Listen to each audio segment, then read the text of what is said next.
conferencias de los miércoles sociológicos que venimos organizando entre el grado de Sociología de la Universidad y el posgrado. La ponencia que nos vas a presentar se titula Distinción y Cultura de Élites en Chile. Voy a presentarte al público presente, a quien agradezco también por la asistencia. Bien, entonces, bueno, Modesto Gallo es profesor titular de la Escuela de Sociología de la Universidad Diego Portales. Las investigaciones de Modesto se enfocan en el capital cultural, ¿no? Y ha publicado numerosos trabajos sobre este tema en muchas revistas de América Latina, abordando ampliamente los casos del Reino Unido, pero también de América del Sur, particularmente de Chile y Australia.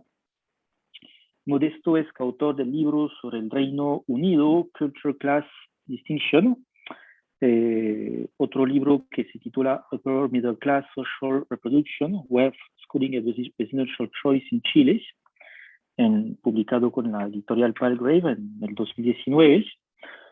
Otro libro publicado recientemente en Routledge que se titula Fields, Capitals, Habitus, Australian Culture, Inequalities and Social Division. Y otro libro también, ¿no? Sus publicaciones bastante abundantes, que se titula El nuevo régimen de las prácticas culturales, espacio, desigualdad y nostalgia en las metrópolis del Cono Sur contemporáneo. Asimismo, quisiera también agregar que Modesto es autor de los libros Ideología, Moralidades y Reproducción Social, publicado con la editorial La Pala en el año 2017. Otro libro titulado Clase y Cultura, Reproducción Social, Desigualdad y Cambio en Chile, publicado en el 2020. Clase y Política en España, 1986-2008, Estructura Social y Clase Media en la Democracia Post-Transicional. Y para terminar, Modesto es Senior Visiting Fellow del International Inequalities Institute del London School of Economics e investigador adjunto al COES con los colegas chilenos. Muy bien, espero no haberme extendido demasiado, pero bueno, Modesto tiene una amplia lista de publicaciones. Entonces, como te lo explicó Manuel, tienes más o menos unos 40 minutos para presentar tu ponencia. Luego estaré a cargo de la moderación, ¿no? Y bueno, entonces, nuevamente, muchísimas gracias. Para respetar las reglas establecidas para el desarrollo del evento, vamos a pedir que todos apaguen tanto su cámara como su audífono y pueden hacer sus preguntas tanto cuando tengan el espacio para eso al final de la presentación de Modesto o por el chat. Muy bien, Modesto, entonces tenés uso de la palabra durante unos 40 minutos. Muchas gracias. Pues muchísimas gracias por la invitación, gracias Robin, por la presentación. Esta presentación va a tener dos partes. En la primera voy a darle como un marco analítico y empírico dentro del cual tiene sentido este capítulo que entiendo que se circuló para tener como una lectura, pero también va a ser la materia central sobre lo que yo voy a hablar, que es la cultura de élite. Y ahí podemos seguir desarrollándolo después en la conversación. Os voy a compartir muy brevemente, a ver si puedo.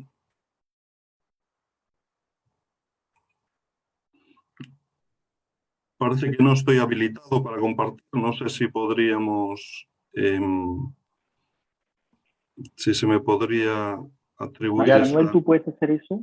Sí, ya está la opción habilitada. Gracias.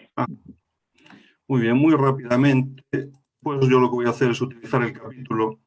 Disculpad que esté en inglés, es más, no esta primera transparencia, pero es un poco los materiales, el marco de trabajo que vengo utilizando estos últimos años. Entonces, para empezar, muchas gracias gracias al proyecto Fondesit, que para los que no lo conocen, hay un programa que ha financiado, digamos, a la comunidad científica en un sentido amplio y a la que estamos de alguna manera invitados a reconocer dentro del marco también de las presentaciones de los resultados que van emergiendo de las investigaciones. Bueno, yo quería agradecer particularmente a Manuel, que me ha invitado y con el que hemos tenido un intercambio, y bueno, y al Departamento de Sociología de la Universidad Pontificia de Perú. Algunos, bueno, esto es ya lo que dije, voy a hacer una primera referencia a un marco de análisis y después voy a detenerme a un marco de análisis, como dice, de la relación entre clase y cultura, y después me voy a prestar atención, particularmente con el capítulo, a las prácticas culturales de las élites. Bueno. Yo no me voy a detener en la lectura de todo, solo voy a hacer algunos énfasis. Este es un producto de un análisis de correspondencias del estudio británico que derivó el estudio sobre clase y exclusión, sobre desigualdad y exclusión, que es del que yo fui miembro, digamos, en la primera década de los 2000, y que derivó un libro, Culture Class Distinction. Y aquí podemos ver, voy a hacer algunos énfasis solamente, pero podemos ver, este es un mapa de desigualdad del Reino Unido. Y podemos ver, bueno, un área, ya digo, no me voy a detener en los detalles, pero solamente es para ir construyendo este objeto de la élite.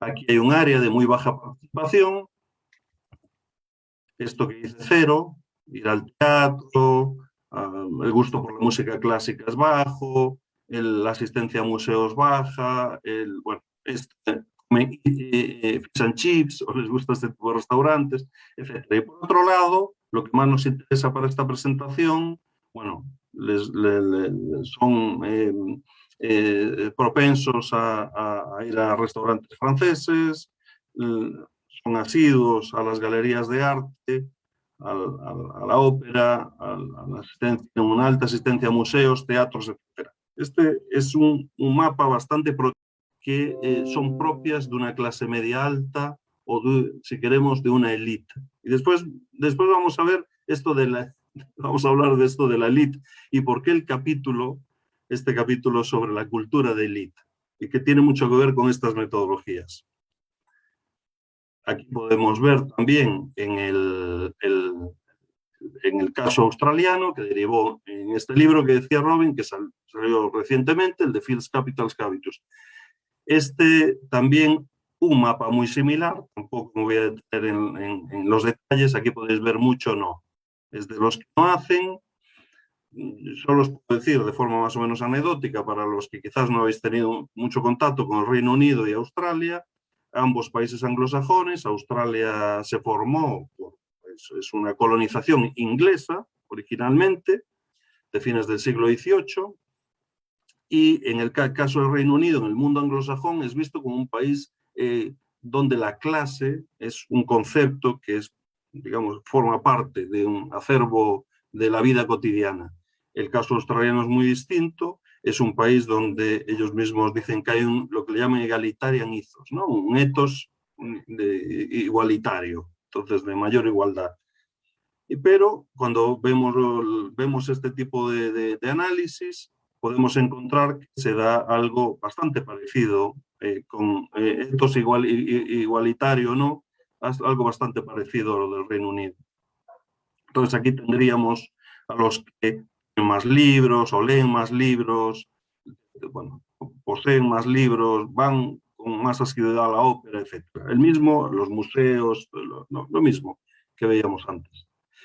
Aquí ya, digamos, acercándonos a la región, este es un mapa para Chile, y de nuevo tenemos el no, y aquí tenemos, por otro lado, la alta asistencia al cine, al teatro, museos, estos tienen colecciones de esculturas, bueno, y de pinturas. Entonces aquí estaría lo que podemos entender también una clase media alta o una élite, para el caso chileno. Esto es un caso muy raro en la literatura. El caso de Irán es un trabajo que hizo una joven iraní, Sara Hosseini, que me estuvo consultando durante un tiempo y al final Sara y yo trabajamos un análisis, no un texto, al menos todavía, pero trabajamos un análisis con los datos iraní. Bueno, como podéis comprender, no se entendía absolutamente nada,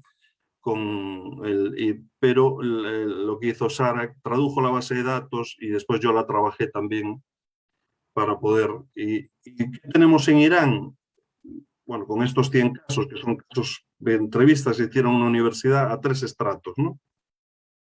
Y podemos ver lo mismo. Hay unos que participan, bueno, van más al teatro, bueno, hacen más de casi todo, visitan más galerías de arte y aquí de nuevo 0, 0, 0, 0, 0, ¿no? Entonces ya uno cuando ve un mapa de correspondencia se empieza a perfilar y uno dice, bueno, Irán, ¿cómo será Irán? ¿No? Pues parece que con este tipo de metodologías bastante parecido y no tan religioso como uno pensaría. Bueno, pues es en lógica burdiana, desde luego, mapas de correspondencias se han hecho muchísimos, pero interesa un aspecto que es central y que ahora podemos conversar también, es el de la formación, cómo se llega a estas desigualdades que acabo de describir. Bueno, si uno mira el marco, esto es hiperacelerado, pero si uno mira el conjunto de estudios que yo me dediqué a revisar, quizás ahora no he revisado los últimos 2 o 3 años, pero revisé de forma bastante sistemática un tiempo atrás, estudios sobre reproducción cultural, sobre formación de capital cultural, lo que hay 2 grandes patrones, digamos, el de la influencia o de grandes tesis. Los padres son eficaces en transmitir capital cultural a los hijos, en formarlo. Uno pensaría entonces en la élite, pues mucho más, tienen más capital económico, más capital cultural, mucho más recursos, y normalmente esa transmisión de capital cultural es lo que le llaman a veces domain o type specific, es decir, que es de un tipo particular. Si tú eres un cierto tipo de élite, eres un músico, pues transmitirás ese tipo de capital cultural, y si eres un literato, probablemente lo transmitas otro. Pero, digamos, más o menos, esas 2, ahora simplificando, son las tesis de los estudios que se han hecho sobre todo del 2000 en adelante. Bueno, entonces, y digamos, con esta segunda parte termino y ya paso al capítulo del libro. Aquí podemos ver en esta relación entre clase y cultura, que es lo que está detrás de esta idea de cultura de élite, que hay esta cultura y la posición de élite, que están relacionados. Aquí podemos ver, para el caso, los mismos casos que estaba comentando, podemos ver esto para el caso británico, Culture Class Distinction, como los que eran los ceros, este es el mismo espacio, los que eran los ceros están para este lado, los que participaban menos, y estos tienen un origen en una posición, digamos, de clase trabajadora, y aquí, bueno, la famosa clase de servicio, ¿no? Del esquema de Goldthorpe y compañía. Entonces, ahí podemos ver que está más próximo de esos patrones que uno identifica con la alta cultura, ¿no? Como muchas veces, o a veces se le dice también cultura legítima. Si vemos el mismo, este espacio, ahora, desde el punto de vista de la educación de los padres, podemos ver cómo hacia el lado de la clase trabajadora, bueno, padres sin educación aparecen, y al lado de la clase de servicio, que es esta clase media alta, una middle class, pero británica, que no, es más bien un sector profesional y directivo. Y podemos ver cómo aparecen los padres con estudios universitarios. Aquí aparece también la media con la Grammar School, ¿no? Que es como una enseñanza media selecta o exclusiva, o bastante exclusiva, digamos.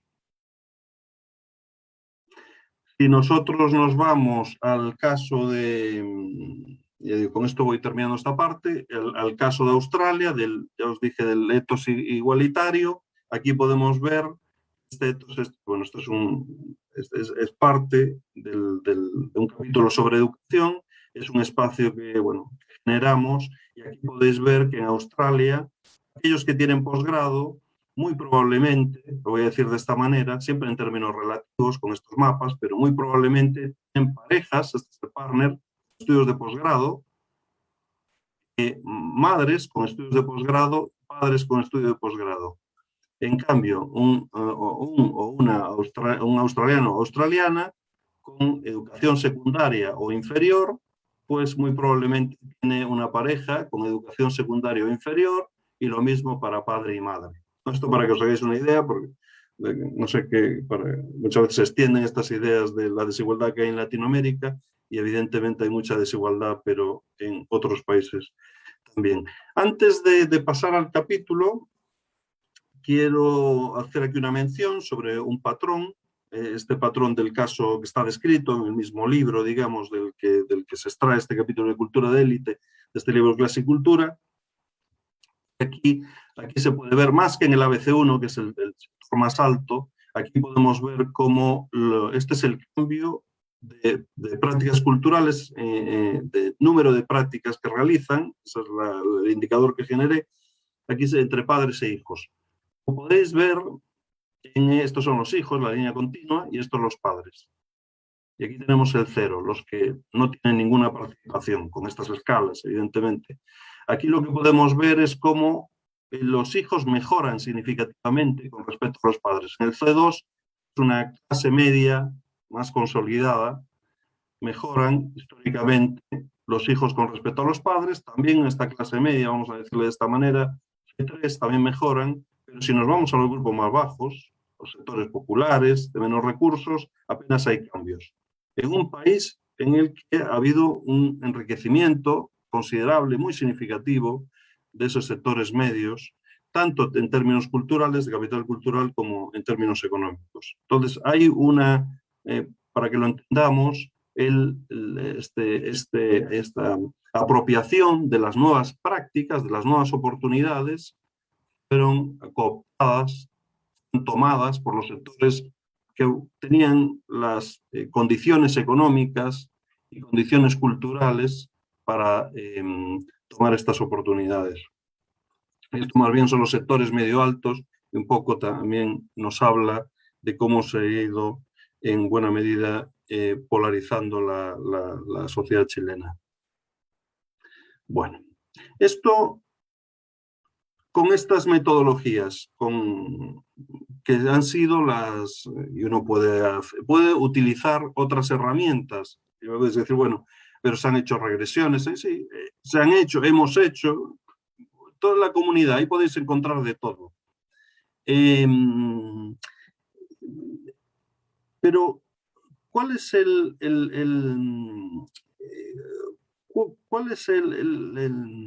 desafío que y aquí paso a ¿por qué este capítulo de élite cultural?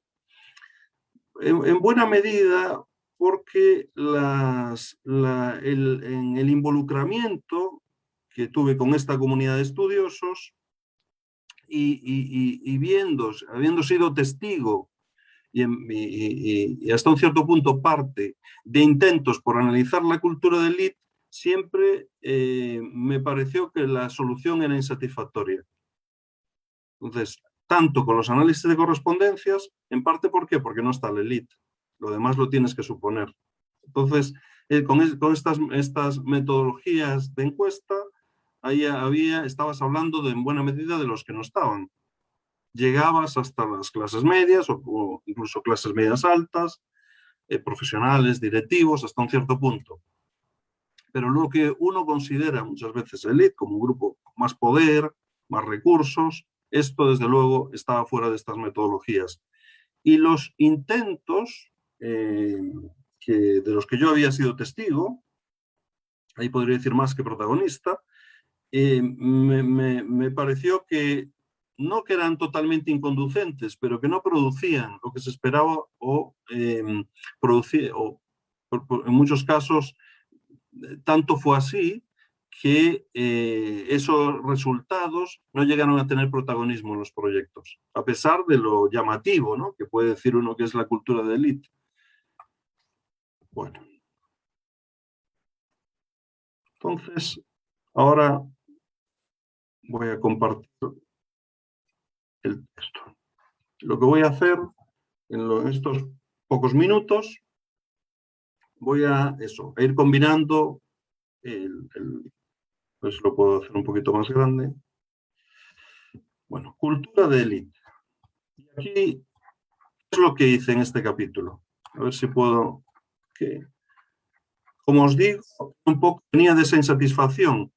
En el caso británico, por eso os he hablado de este marco, en el caso británico se hicieron unas entrevistas a élites. Pero si uno mira el libro, Culture Class Distinction, y el conjunto del proyecto apenas tienen protagonismo. El número de personas que fueron entrevistados fue bajo. Pero las entrevistas, la naturaleza, las entrevistas siempre eran entrevistas muy acotadas. No solamente que el número de personas fuese reducido, la cantidad de información que obtenías a través de las entrevistas era acotado. Esto a mí me llevó a tener una reflexión metodológica y empecé a pensar empecé a pensar en otras maneras de acceder a la información sobre las élites. Y un día se me ocurrió que, si no recuerdo mal, me habían regalado un libro, o yo lo cambié por otro, una cosa, y empecé a pensar por qué no utilizar la información que proveían esas mismas élites, o directa o indirectamente. Y mi trabajo, esta primera exploración con unos nuevos materiales, la comencé con el primer volumen, que creo que es el que se ha publicado hasta ahora, esta es vamos a decir, la autobiografía de Ricardo Lagos Escobar, el expresidente de Chile. Entonces, estos materiales proceden de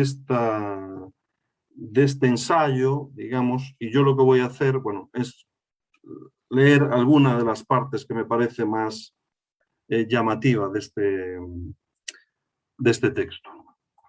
Entonces, sobre cada una de estas partes. Y ahí voy a ir haciéndole un comentario. Los capitales heredados. Los capitales heredados tienen que ver con la formación de capital cultural, de la que os hablaba, ¿no?, de la relación entre los padres y los hijos. A ver si os dejo en el mismo sitio en el que estoy yo. A ver, en la siguiente. Esta es la parte, digamos, de formación, o una de las partes de formación de capital cultural.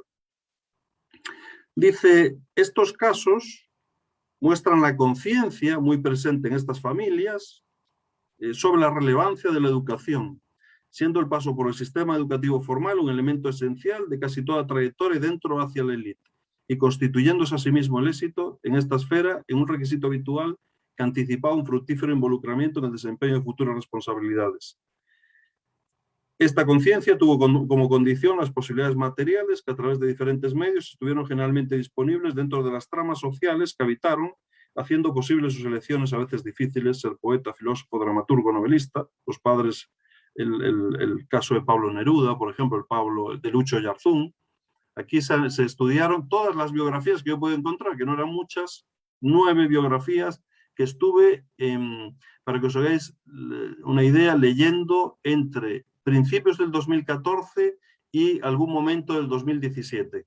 Pero no era solo leerlas, era analizarlas, era codificarlas, era extraer. Fue un trabajo larguísimo que me llevó más de 3 años con estas y ahí hay, bueno, está Pablo Neruda, Lucho Yarzún, Armando Uribe, Agustín Edward Sisman, Jorge Edward, Salvador Allende.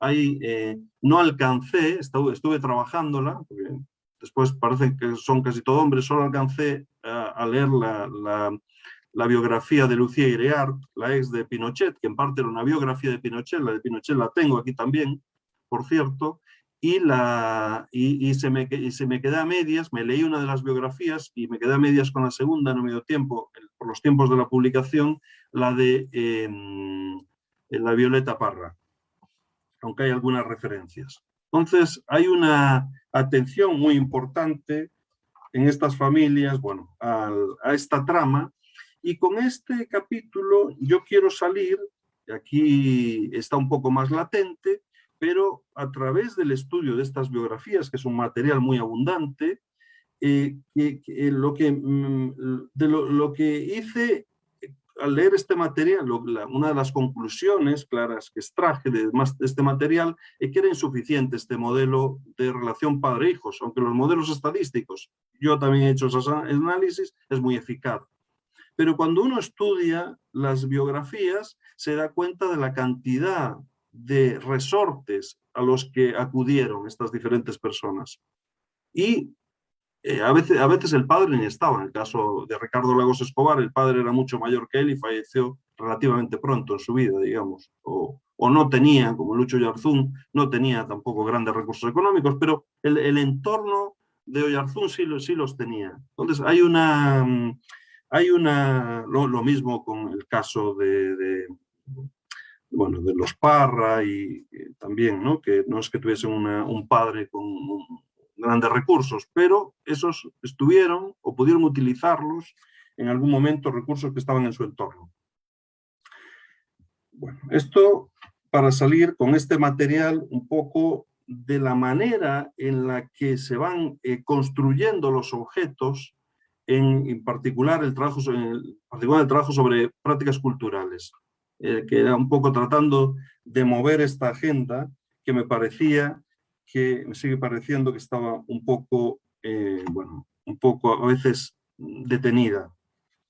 En parte, ¿por qué? Bueno, esto a lo mejor me adelanto a alguna pregunta después. En parte, ¿por qué? Yo creo que este es digamos, la obra burdiana ha hecho una enorme contribución, pero me parece que ahora salir de la obra burdiana, salir en buenos términos, está costando y ahora nos está haciendo muchas veces un flaco favor a la hora de avanzar nuevas reflexiones. Bueno, dice aquí, perdonad, que aquí voy a ir un poco más rápido.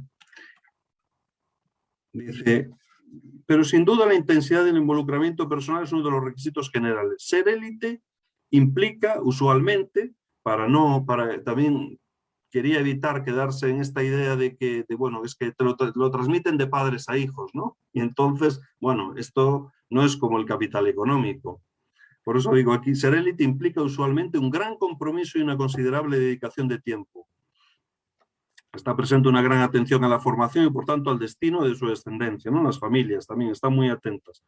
No hay falta de inversión económica y educacional, e incluso de relaciones sociales. Todas las vías son exploradas, dotando a la generación siguiente de ventajas relativas con respecto a la mayoría de la población.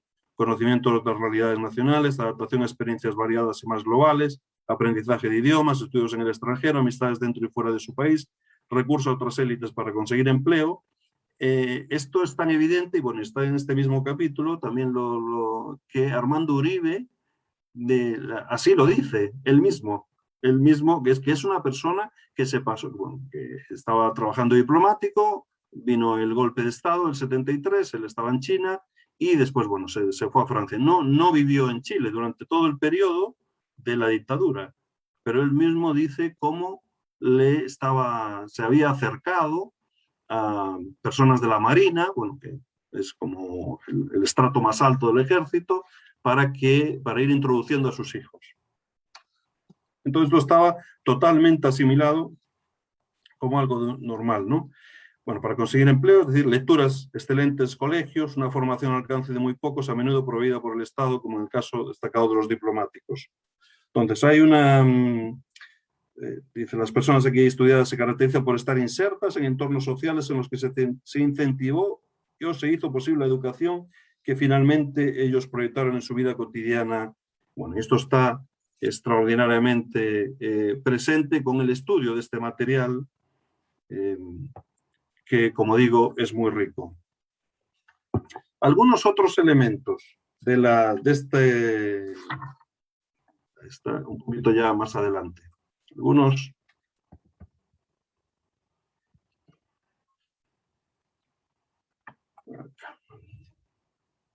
Dice por acá.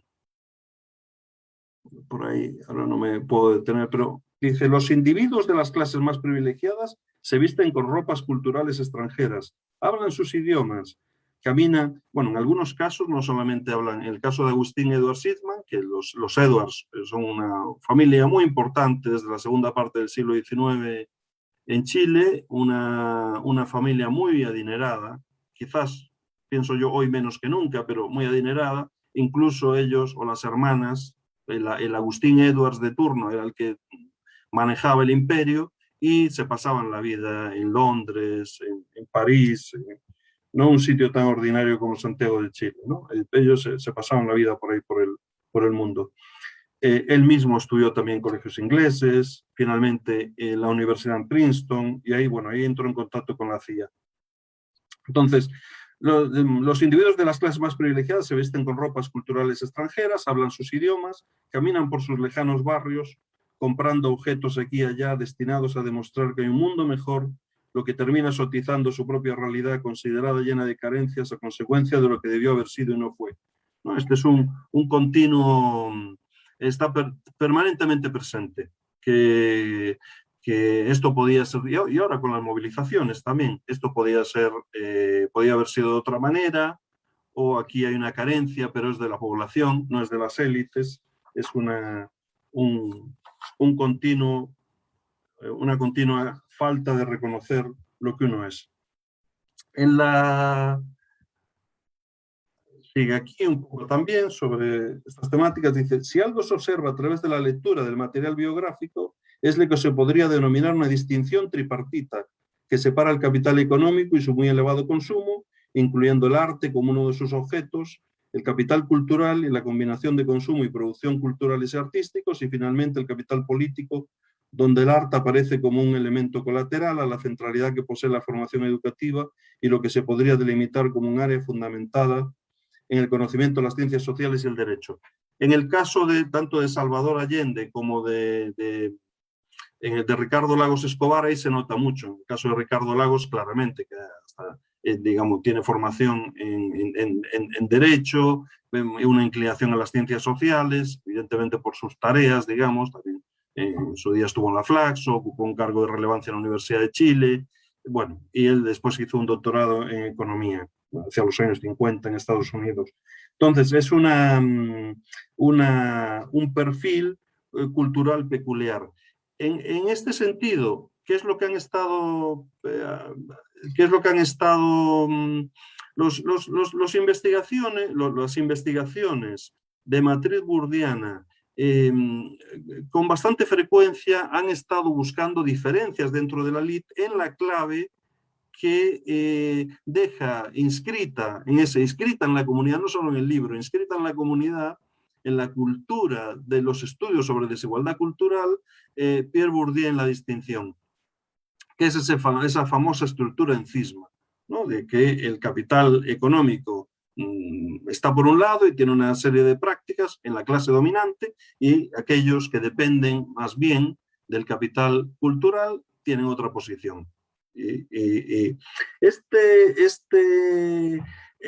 capítulo, bueno, es mucho más, pone en duda esa diferencia. Si bien hay diferencias, hay otras maneras de encontrar, digamos, aquí se habla de capital económico, de capital cultural, y bueno, de este capital político. No siempre es fácil hacer esa distinción con los materiales, ni con los análisis de encuesta. Hay investigadores que han estado buscando la manera de mostrar que eso es así, pero no siempre sale como uno lo quisiese. Digamos, en mi colega, que le tengo gran aprecio, mi colega noruego, Lena Roselund, es un caso de una persona enfocada a encontrar lo mismo que Bourdieu encontró. Y él hace unos análisis de correspondencia fabulosos y los hace de una cierta manera que facilita, digamos, que pueda encontrar esas mismas divisorias, ¿no? Esto ya es una cuestión ya en parte como de estilo, de cuánto te quieres parecer a Pierre Bourdieu o si quieres detener ahí, digamos, los hallazgos. Dice, los miembros de la élite coinciden en su posición en el espacio social con las posiciones propias de los niveles más altos de las ocupaciones profesionales, ¿no? Aquí cuando este capítulo intenta hasta un cierto punto, por un lado destacar, pero hasta un cierto punto intenta normalizar a las élites, pensar dónde están. ¿Y qué es lo que hice para esto? Después de haberme leído todo este material biográfico, yo respondí la encuesta de cultura por ellos. Cogí la encuesta de cultura, la misma que estaba analizada en un capítulo que tiene este libro, que se dedica, digamos, a hacer este análisis de encuesta, y lo que hice, que es la encuesta de cultura de Chile del año 2009, un capítulo que se titula Clase y Cultura, y lo que hice fue tomar esta información y responder donde podía responder. Y esto es lo que, bueno, llevó a la proyección de estas élites acá, en el espacio social. Estos son los individuos estudiados. Agustín Edwards, Lucho Ayarzábal, Pablo Neruda, Jorge Edwards, el literato, Armando Uribe, Nicanor Parra, Salvador Allende, Ricardo Lagos y Lucía Iriarte. Y ahí, bueno, eventualmente me gustaría ir agregando algún otro. Violeta Parra, bueno, Pinochet va a ser redundante con Lucía Iriarte, porque, bueno, ya digo, la biografía de Lucía Iriarte de Pinochet. Entonces, yo lo que hice fue tratar de, en lugar es decir, por un lado, estudiar en profundidad sus patrones culturales, pero por otro lado, tratar de visualizarlos dentro del marco de la sociedad. No están en la encuesta, pero ¿qué pasa si estuviesen? ¿O qué pasaría? ¿Dónde están estos individuos? Entonces, bueno, con la información, ya digo, ¿dónde pude responder? Los situé. Y esta era la posición que tenían. Cuando avanzas, después me hacía la pregunta, bueno, ¿dónde vivirían? Si utilizo análisis de encuesta. Y me salía Providencia y Las Condes. Aquí, como podéis ver, dos áreas de Vitacura, pero dos áreas evidentemente ricas de la capital. Y esto es lo mismo que salía con el material cualitativo, pues la idea era triangular estos materiales, no fuese a ser que con el material cualitativo me dijesen, bueno, pero esto quizás es que fue una biografía, es que fue una geografía, es que fue fue un libro crítico con esta persona. Bueno, yo quería ver si en el conjunto de resultados, triangulándolo con el material cuantitativo, daba cosas sensatas, ¿no? Para agarrarse en algún momento y decir, bueno, pero ¿dónde puedo vincularlo? Mira, da lo mismo que lo mire de una manera o lo mire de otra, ¿no? Entonces aquí, bueno, pues, en términos de posición de clase, utilizando la clasificación de Erickson, Goldsmith y Portocarrero, aquí, como os digo, el área, que está dedicado al área solamente, quizás es un poco pequeño, pero aquí lo podéis ver. Este es el área de Las Condes y el área de Providencia en esta elipse, y áreas más populares como Renca o la Independencia. No puedes ver ninguna de las élites, solo está en términos de comportamiento Lucía Iriarte. Entonces, esta era también un propósito, digamos, de ir más allá a partir del material conocido. Bueno, ¿qué más podemos decir? Un camino inverso al de la encuesta. El de la encuesta es las élites no están, pero le decimos élite porque tenemos a algunos profesionales y directivos y como mínimo se comportarán como la élite. Este es el camino inverso. Tenemos información de la élite, entonces llevémosla a la encuesta, incorporémosla para saber cómo se comporta. Algunos otros elementos y ya voy terminando. Un par de cuestiones más. Lo dejo.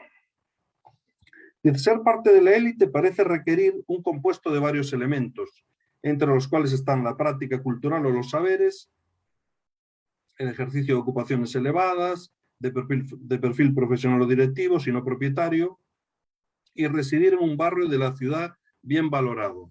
Yo, quizá esto déjame hacerlo muy rápidamente, esto quizás porque a lo mejor alguno de vosotros no está familiarizado con Santiago, Esto solo os lo muestro 20 segundos. Esto es Santiago de Chile.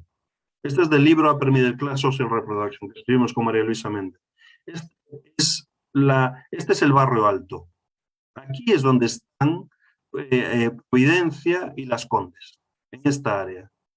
Aquí, este es lo que le dicen el barrio alto, no de alta renta.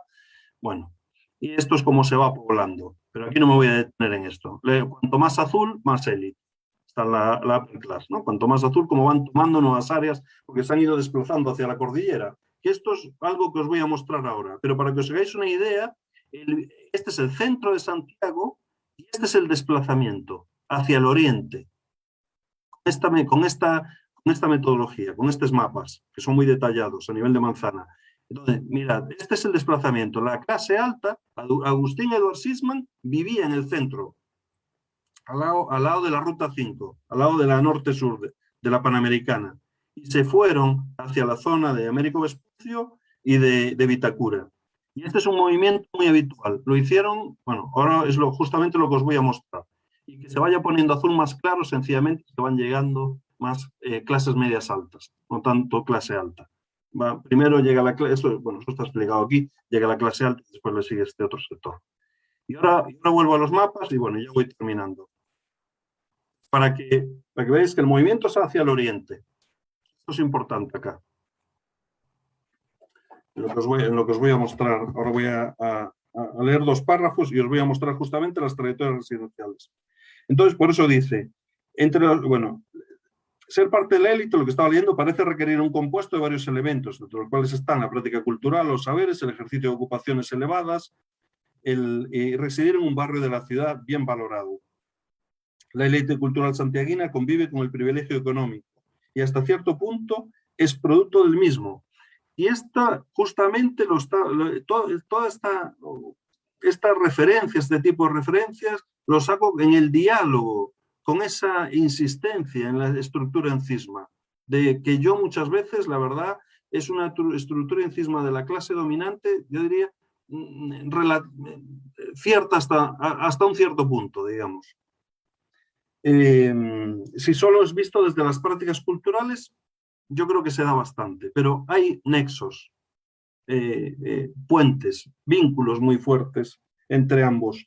Y esto quizás no se ve con este tipo de representación espacial. De haber un clivaje, división o confrontación entre los libros y el dinero, el arte y la acumulación de capital económico, este debe ser matizado para entender que independientemente del origen social, ser élite cultural también implica una conexión con el oponente, en la forma de un binomio dentro del cual parece haber tanto oposición como dependencia mutua. Bueno, y el recurso de las élites culturales al dinero de sus familias, por ejemplo, para ser filósofo, poeta, literato, esto es muy, muy, muy frecuente, ¿no? Para que después eres como el niño rebelde, pero el niño rebelde que se rebeló con el dinero de la familia. Entonces, ser élite es también vivir en lugares de privilegio. El despliegue como élite en otros sectores parece dificultar de forma extrema la distinción como clase dominante, incluso cuando ello se refiere al ejercicio cultural, aparentemente diferenciado, incluso opuesto a la ostentación económica o al consumo conspicuo. Ser élite significa habitar ciertos espacios fuera de los cuales los discursos de los que sus miembros son portadores carecen de sentido distintivo. ¿Dónde están las élites culturales santiaguinas? Conviviendo en gran medida con las élites económicas. Yo, la estructura en cisma, bueno, en la medida en que uno se acerca a la élite, por tener una posición en la universidad, se acerca, digamos, como élite cultural en el país, bueno, tienes, evidentemente, sobre todo desde las ciencias sociales, hay distancia, pero hay también, incluso desde las ciencias sociales, bastante convivencia. Ya, como digo, como previo hablo de las trayectorias, un poco del capital social, y ahí ya cierro. Las trayectorias, que es las trayectorias residenciales, que es por lo que os mostré ese mapa. El territorio deviene un elemento central en las trayectorias de la élite en Chile, la capital Santiago. Su escenario por antonomasia, es donde se despliegan. Si quieres ser élite en Chile, ¿a dónde vienes? A Santiago. Habrá 2 o 3 sitios más, pero si quieres ser alguien, por decirlo así, en buena medida te tienes que venir. Prácticamente no hay élite que no resida o no haya tenido un significativo paso por esta ciudad. Todos los analizados, todos. Violeta Parra, también los Parra. por muy la lectura popular que uno quiera hacer. La élite se está moviendo permanentemente en su interior, como parte de la dinámica histórica de la ciudad y de la estructura social en su conjunto.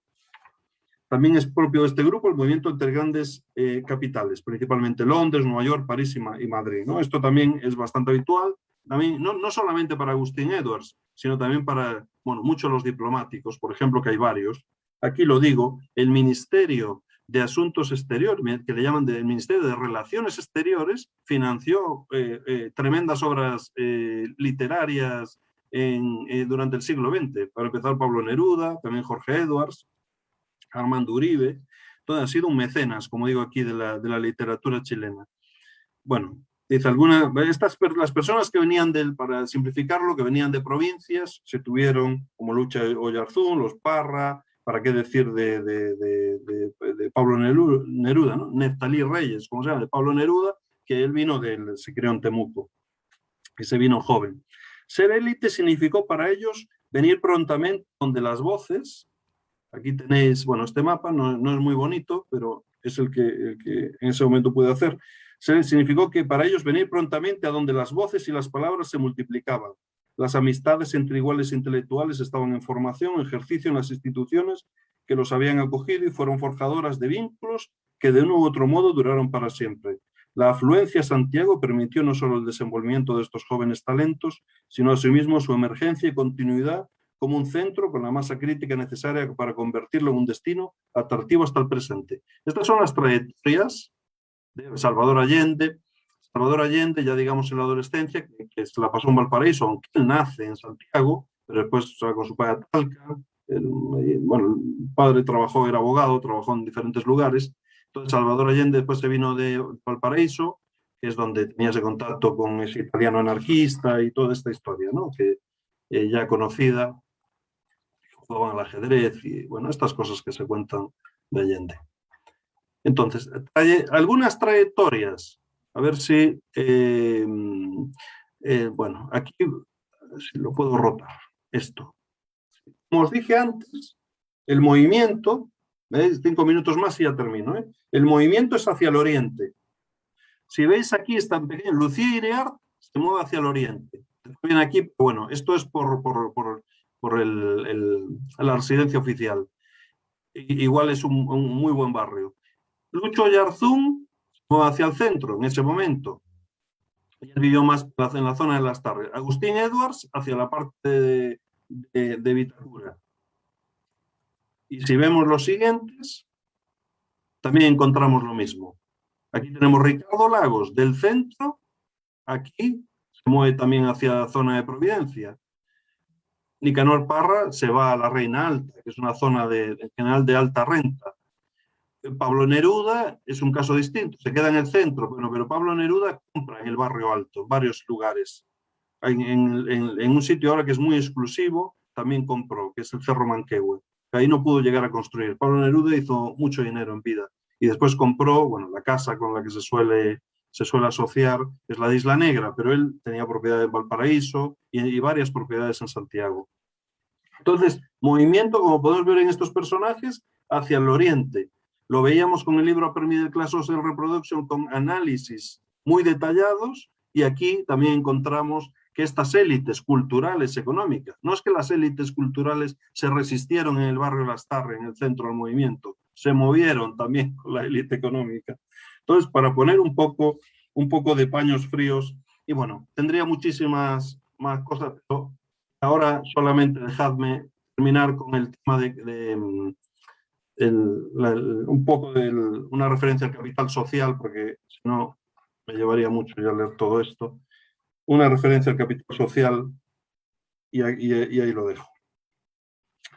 Dice, los miembros de la élite no están solos. Si algo los caracteriza, es un nutrido círculo de conocidos y amistades. Su profusa experiencia de socialización, sea o no a la larga, esto es lo que los identifica. La élite se forja, lo que los identifica, porque después de mayores podemos ver a Nicanor Parra viviendo solo ahí en Las Cruces, en la costa, ¿no? Y uno dice, bueno, este señor aislado, pero no fue así la vida. La vida es que se acercó a ver si podía ganar el premio Nobel, se acercó a Pablo Neruda, se acercó a formó parte de círculos intelectuales de Santiago. Muchas veces nos hacemos ideas de las personas por el momento en el que las conocemos, cuando ya están consagrados. La élite se forja en su familia extensa, las amistades de esta, no solamente los padres, el modelo que yo he sido partícipe también de ese tipo de metodologías y sigo haciéndolo, digamos. Pues, uno utiliza en las encuestas lo que tiene, digamos. Pero las amistades de esta, las instituciones escolares por las que transita en su juventud y en las relaciones que permiten dotar a su instituciones escolares, bueno, ahora vuelvo con eso y ya cierro, y en las relaciones que permiten dotar a su vida individual de un halo de atención y distinción en paralelo a la construcción de la forma de su éxito. En otros términos, el privilegio individual se construye colectivamente. Para que un líder emerja, muchos son los que habrán de trabajar pavimentando su camino. Capital social, económico y cultural no aparecen como rectas paralelas que nunca se intersectan. No son compañeros ocasionales ni de ningún modo cajones estancos. Emergen de los análisis de las biografías como capitales que conversan y se co-constituyen, reforzando a menudo lo que el otro no ofrece, sobre todo cuando lo que está en juego es la reproducción de clase. Bueno, voy a dejarlo ahí para dar un tiempo para la conversación. Pero muchas gracias. Muchas gracias, Modesto, por tu ponencia, con muchos elementos de reflexión bastante estimulantes. Muchas gracias. Bueno, he tomado bastantes notas y tendría algunas preguntas, pero vamos a abrir ahora el espacio de discusión con los participantes.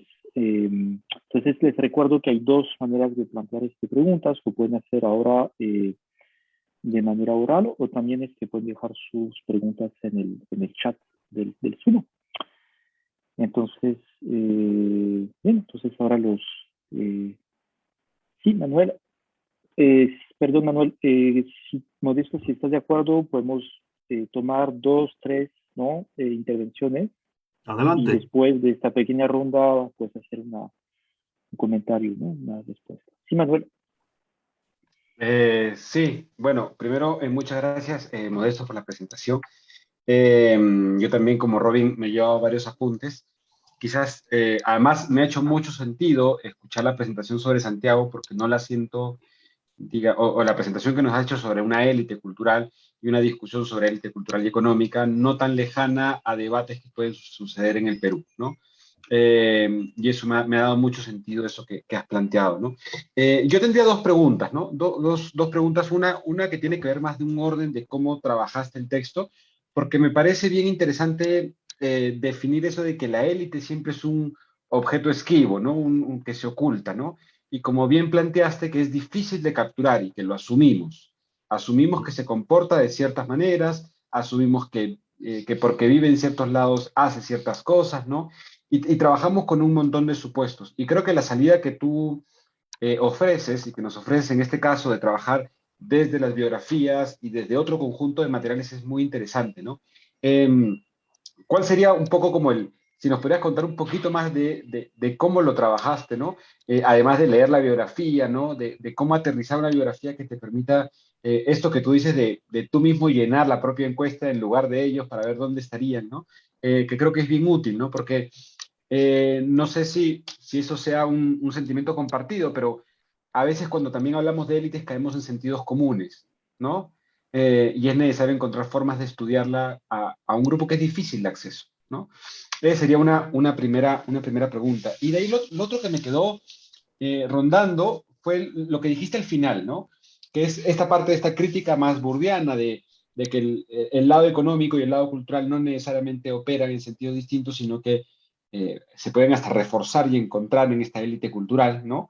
Y dices, pero todo dentro de un modelo de clase y de reproducción de clase. Entonces, y de búsqueda de reproducir esos, entre comillas, privilegios de clase, también se podría llamar, ¿no? Entonces, no sé si esa última idea, que es la idea que entiendo atraviesa a lo largo tu libro, ¿no? Y este es solamente uno de esos capítulos, si es que la podrías desarrollar un poco más, ¿no? Yo tendría esas dos preguntas y, bueno, agradecerte por la exposición. Muchas gracias, Manuela. Maritza. Gracias. Ahí estoy. En primer lugar, agradecer a Modesto por su exposición. Me gustó muchísimo. Y yo, igual que Manuel, tengo dos preguntas. Uno, porque creo que en tu exposición hay una línea de contenido de tu trabajo, pero a mí me llamó mucho la atención también tu propia trayectoria de investigación, de cómo hacerte una pregunta, de cómo encontrar insatisfacción en las respuestas que ibas encontrando y cómo creativamente encontrar, digamos, nuevas respuestas y nuevas formas de hacerte preguntas.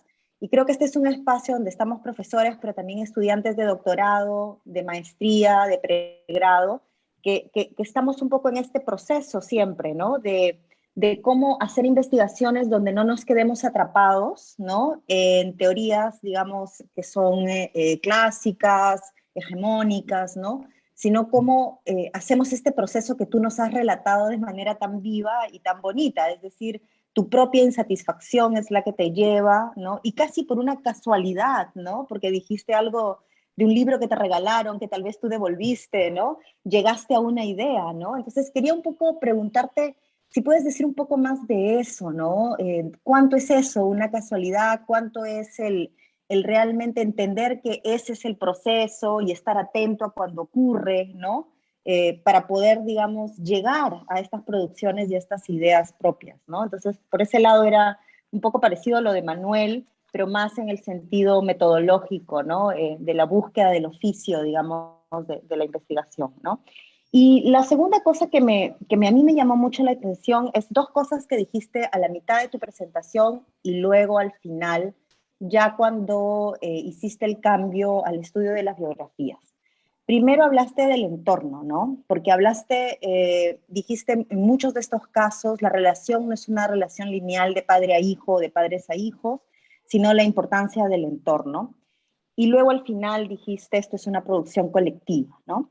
Y me llamó la atención porque si bien, digamos, lo que uno de alguna manera parece sugerir esto es que hay una especie de cohesión que permite la reproducción de la élite, ¿no? Una cohesión que de alguna manera genera, tal vez hablaste un poco menos del capital social, ¿no? Pero que permite, digamos, esta producción colectiva, ¿no? De nuevos representantes de la élite. Yo hago sociología política, entonces a mí me interesaba también en qué sentido cuando existe una dinámica, digamos, de mucha producción colectiva, reproducción colectiva de estas élites, ¿no? Y se puede ver, digamos, estas conexiones entre familias y entorno y cohesión, podemos también hablar de élites que pueden operar, digamos, e influir o ponerse de acuerdo políticamente para defender intereses, ¿no? Es decir, no sé si en algún momento has pensado o has trabajado, ¿no? Por ejemplo, la idea de cómo los partidos políticos, ¿no? O las asociaciones, muchas veces de gremios, ¿no? Están basadas también, digamos, en estas redes de entorno y cohesión de las élites que no se dan necesariamente, digamos, en la empresa, sino se dan en los clubes, ¿no? Se dan en los espacios sociales, donde estas tienen una vida cotidiana y de alguna manera generan relaciones sociales. Por ahí dejaría mi pregunta. Gracias. Muchas gracias, Marisa. No sé si alguien más se anima. ¿Sí? Hola, Mariela. Hola, buenas tardes con todos. Muchas gracias, Modesto, por tu presentación. Yo tenía una pregunta. Yo actualmente estoy haciendo un estudio de caso sobre, o sea, qué pasa cuando grupos de mayor nivel socioeconómico en busca de playa y sol llegan a espacios rurales y los transforman, ¿no? El turismo residencial, digamos, para clase alta. Y ahora que estoy tratando de escribir un capítulo, me doy cuenta que di por sentado que son élite, ¿no? Y me ha entrado la duda, y quizás acá viene la pregunta un poco ingenua, ¿cómo definimos qué es una élite? ¿Qué consejo metodológico me darías? O sea, digamos, yo asumí que porque, digamos, ahí hay un grupo socioeconómico alto que tiene condominios cerrados de lujo y son súper caros, pero di por sentado que es una élite. ¿Qué consejo me darías? Porque una pregunta que me vino a la cabeza es, ¿cómo defino qué es una élite? Muchas gracias. Muchas gracias, Mariano. Entonces, Modesto, bueno, propongo que respondas a esta primera ronda de intervenciones. Después va a haber otros comentarios. Gracias. Perfecto. Muchas gracias por las preguntas. Yo bueno, voy a intentar responder, pero yo soy un hombre de hacerme preguntas y de tratar de que avancen las agendas. No quedarme en lo que dijo Pierre Bourdieu. Para mí la sociedad no son los libros de Pierre Bourdieu, aunque le tengo una gran admiración a su obra, pero esto ya es una... No creo que uno para conocer la sociedad en la que vive tiene que hacer una inmersión en la sociedad, por decirlo de esta manera, en las relaciones sociales. No seguir leyendo a Pierre Bourdieu, también leerlo, a él y a muchos y muchas otras. Pero esto lo digo como es transversal para mí, para el trabajo metodológico. Entonces, y esto es bastante burdiano, por otro lado, ¿no? Que la sociología se hace en la metodología misma. Entonces, en este trabajo y en este hervidero, a mí me gusta, yo lo veo como remangarme y meter las manos en el barro y empezar a ver qué es lo que puede haber ahí. Entonces, ¿cómo...? Por un lado, el trabajo sobre las biografías. En principio, el trabajo con las biografías mismas es un trabajo muy sistemático.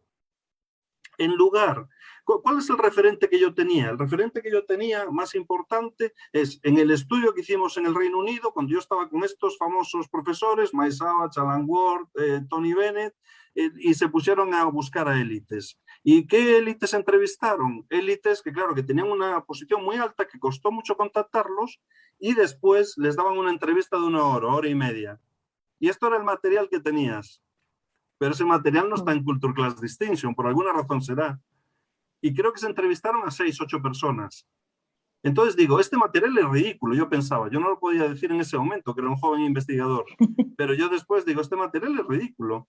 Y con el paso del tiempo, porque uno va madurando, uno no solo... dije, bueno, esto hay que explorar otras vías.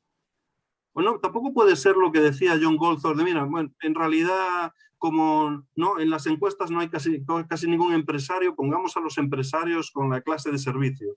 Bueno, yo digo, pero aquí lo importante es que no están. Si no están, ¿cómo reconstruimos esas vidas? Entonces, hay que pensar y hay que pensar soluciones.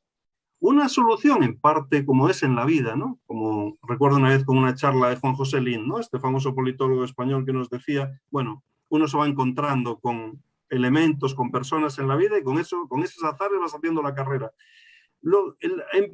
Cuando yo empecé a ver ese material, esas 600 páginas del libro de Ricardo Lagos, no invitaba en sí mismo a decir, de esto le puedo sacar algo para Capital Cultural. Era como que no tiene nada que ver. Es cuando algo en la lectura, porque yo también en parte hago sociología política, pero en la lectura dije, esto puede ser un material.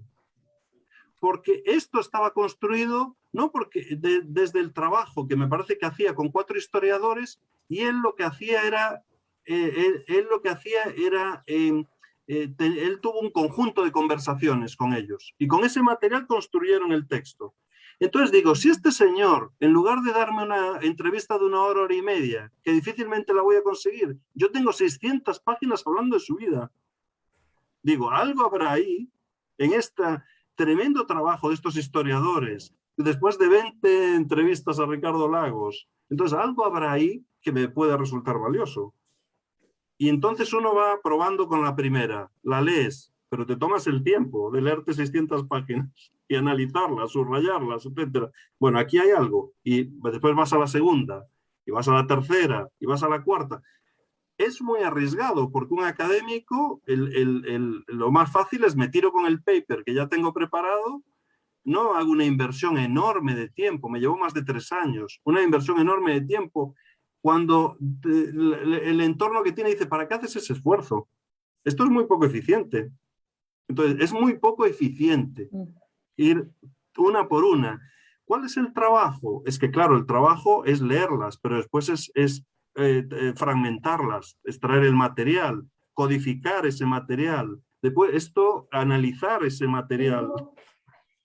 Son un conjunto de etapas. Entonces, bueno, el análisis, pero, y ya para terminar, siempre habría más cosas que decir, pero ¿qué ocurre? Yo veía el trabajo de Bourdieu sobre el campo intelectual francés. Yo digo, ¿cómo genera Pierre Bourdieu todos esos puntitos en el espacio social? ¿Cómo lo consigue? ¿Qué información tiene sobre cada uno de ellos? Entonces me parecía un poco opaco el trabajo de Bourdieu en ese sentido. Y yo ya sé que él trabajó con otra gente y todo, yo también colaboré. El análisis de correspondientes lo aprendí con gente que trabajó con él. Sí, esto no es la cuestión, sino el tema es que de decir, bueno, ¿y cómo construyes cómo le das respuesta, por decirlo así, cómo posicionas esos individuos, con qué información? Y claro, el trabajo con cada una de las élites es un trabajo tenso y pesado, la verdad, y por eso se me quedó fuera Violeta Parra, porque cada una de ellas realmente me requería mucho trabajo y me dio tiempo solo a leer la de Fernando Sáez. Ahí me quedo un poco a medias. Entonces, ¿trabajo con las biografías? Sí, yo creo que fue una salida increíblemente rica. Y que aquí solo esbozo, porque el material se quedó... Yo aquí llegué hasta el libro, pero el material es solo con 9 biografías, súper abundante en muchos sentidos. Sobre el tema de esta crítica burdiana y la reproducción, digamos que yo lo que más, que también está en Pierre Bourdieu, el tema de la conversión de los capitales, del trasvase, ¿no?, entre capital cultural y económico, esa comunicación de la conversión de los capitales. Pero yo creo que no solamente hay una conversión de capitales, hay una construcción, por ejemplo, hay una construcción del capital cultural a partir del capital económico.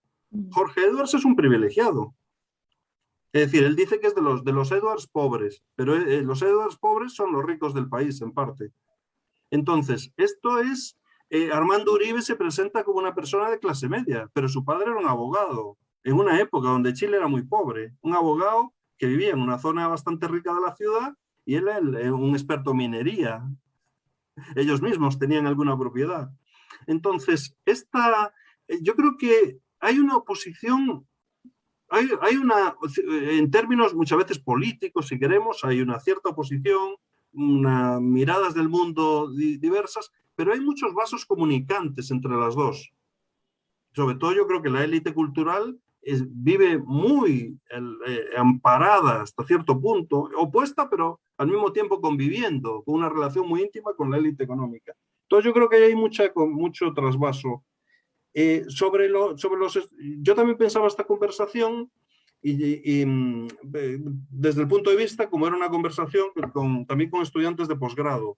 Y yo en general, no siempre puedo hacerlo, pero en general intento que el trabajo tenga, por un lado, una dimensión, yo lo diría, de innovación metodológica, que se atrevan a innovar metodológicamente.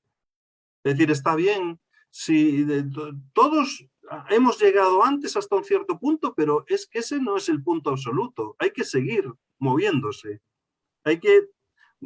innovar muchas veces es el producto de unir dos cosas ya creadas, digamos. Esto es de unir puntos, decir, bueno, es que estas biografías las trabajó un historiador y este es el material, esta es la tradición burdiana, y ¿yo qué hago? Hay que trabajar esa unión, evidentemente, pero yo los y las invitaría, desde luego, a la innovación metodológica. Yo creo que eso tiene riesgos, claro. El papermaking, así de lo que ya uno ya sabe, es más rápido. Yo no pienso que... Yo en gran medida consumo el tiempo escribiendo libros y a veces cosas me fallan. Eso significa que falla el trabajo de meses, claro. Entonces, esto hay que ver un poco hasta dónde quieres llegar, qué tipo de intelectual o académico quieres ser también, ¿no? Pero yo creo que el trabajo en libros y tener argumentos más amplios y con materiales innovadores, ahora están las redes sociales, lo que sea, hay muchas otras fuentes. De hecho, nosotros ahora, el proyecto que dirijo que estoy estudiando ricos y prácticas culturales, lo que estamos haciendo no es entrevistar a los ricos, es a través de Internet levantar material, ¿no? Ahora estamos también en diálogo con Renato Ortiz, ¿no? Que él escribió un libro, El universo del lujo. Entonces, y es un momento de reflexividad. Hay que tener, yo creo que hay que tener un momento para tener reflexividad sobre a dónde te está llevando el método. Los métodos en sí mismos son todos buenos, digamos, pero ¿me está llevando a donde yo quiero llegar? Porque a lo mejor no me está llevando a ese lugar, pero eso es un método. Tener habilidad en el método es muy bueno y muy interesante, pero quizás quiero ir a otro lugar, digamos. Y hay una parte que yo quiero agregar aquí, que yo creo que para las ciencias sociales no siempre se dice. Yo tengo una beta literaria muy fuerte. A veces la puedo mostrar más y a veces menos. Pero en ciencias sociales hay que escribir. Los historiadores quizá lo tienen más claro que en sociología. El ejercicio de escribir es importantísimo.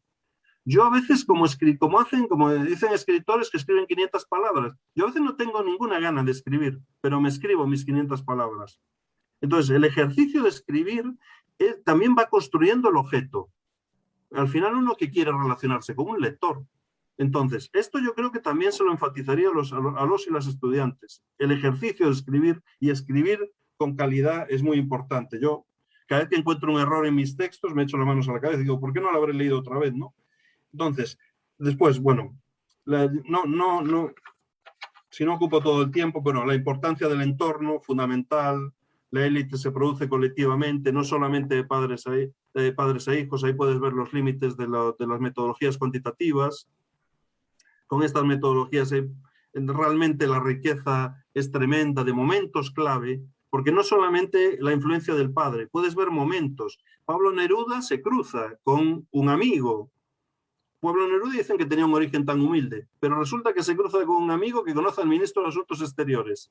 Yo no me cruzo con amigos en mi infancia que conocían a ministros de Asuntos Exteriores, siendo un chico de provincias. Pero Pablo Neruda se cruza. ¿Por qué se cruza con un amigo? Porque en parte en las relaciones familiares existía esa posibilidad. Y algunas de esas otras personas, está ahí descrito, llegaron a ser diputados, tuvieron medios de prensa, también personas cercanas a él. Es decir, que es porque estás en esa trama, ¿no? En particular en Chile, en la trama también de la Universidad de Chile. Es decir, donde él entró, el tema de clubes, y eso sí, fundamental. No puedo decir nada más que eso para dar más tiempo a palabras, pero fundamental. Los Edwards son un caso clarísimo. El Club Los Leones, bueno, ya no decir Agustín Edward Sisman, ¿no? Que él estudió, no le fue muy bien, no fue nada destacado en la Universidad de Chile estudiando Derecho, hizo algún año, que es un sitio muy central en toda esta historia, la Facultad de Derecho de la Universidad de Chile, pero él después se fue a estudiar a Princeton, y ahí es donde entró, parece que en contacto con la CIA, porque después él mismo era como un ministerio de Asuntos Exteriores en la oposición al progresismo chileno. Entonces, y él estaba en contacto con el presidente de Estados Unidos, etcétera, ¿no? Después para el golpe. Y ya por último, yo lo que le diría a María, esto se nos planteó siempre, ¿qué es élite?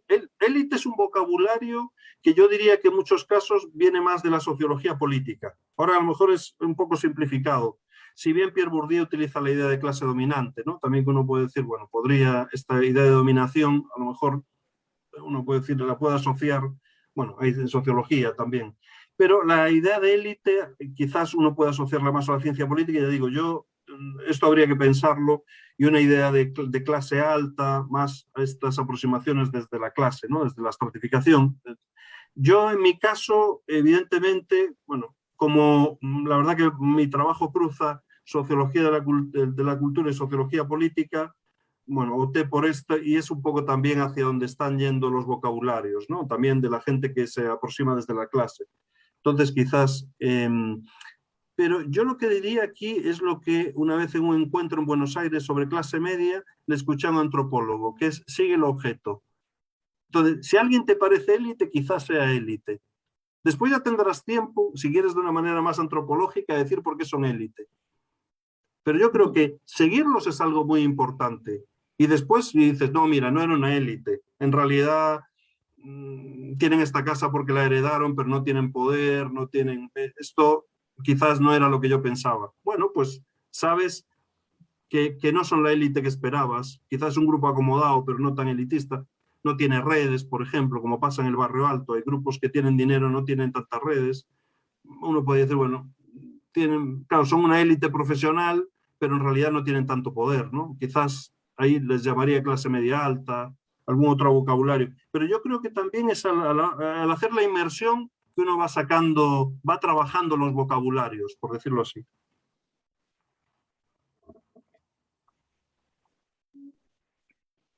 Gracias, Modesto. Tenemos ahora la pregunta de Ileana.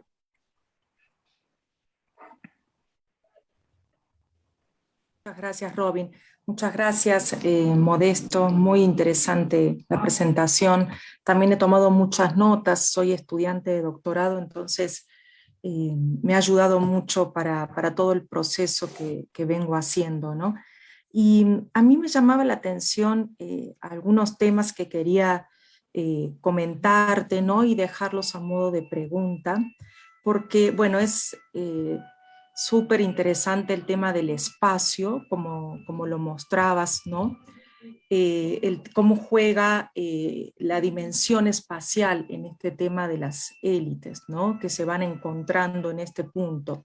Pero yo también me preguntaba por el tema del tiempo, ¿no? Por el proceso temporal, por ese dinamismo que hay en estas trayectorias, ¿no? A mí me parecía muy interesante cuando mostrabas en los últimos mapas el punto espacial, ¿no? Cómo con el tiempo se fueron moviendo estos personajes de élite de un punto espacial más de centro, por decirlo así, hacia más el oriente, ¿no?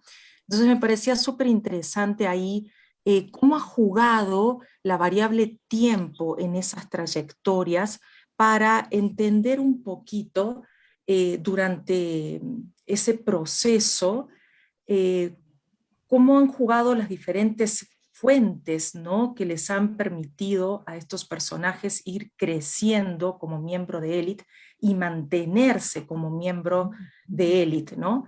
Mencionabas un ejemplo anecdótico, ¿no? El de Parra, en donde uno dice, claro, si uno lo ve ya consagrado, lo puede ver y hasta imaginar como una persona solitaria. Sin embargo, al momento de tener que crecer como miembro de élite, necesitó el apoyo de un gran entorno social de élite.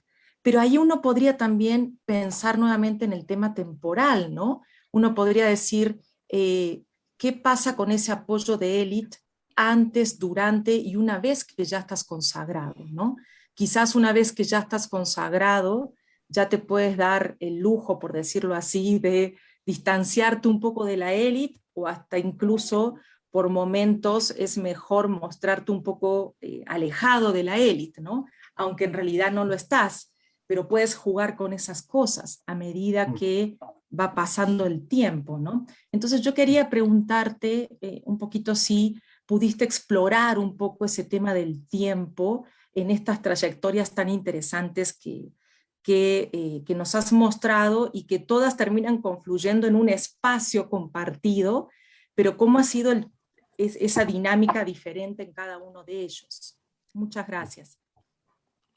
Sí, muchas gracias a ti. Gracias, Ileana. Felipe, buenas tardes. Sí, hola, gracias. Gracias también, profesor Gallo. Mi pregunta va dirigida un poco más a un tema quizá coyuntural, que ojalá igual guarde suficiente relación con el tema, pero a mí me interesa bastante saber su interpretación de cómo no sé si decir la élite o las élites, porque entiendo que tampoco es fácil así homogeneizarlos, pero ¿cuál es la relación entre las élites y este nuevo órgano que se ha formado en Chile, que es la Convención Constitucional, en relación a, bueno, la convención se supone que va a iniciar un proceso de transformación bastante amplio y la idea es que sea representativa de la sociedad en general, ¿no? Pero quería saber quizá cómo ha sido su relación con las élites en su tema de su composición, quizá la actitud que se ha tomado desde las élites hacia el proceso de la convención, pero algo así general, porque entiendo que también es un tema complejo.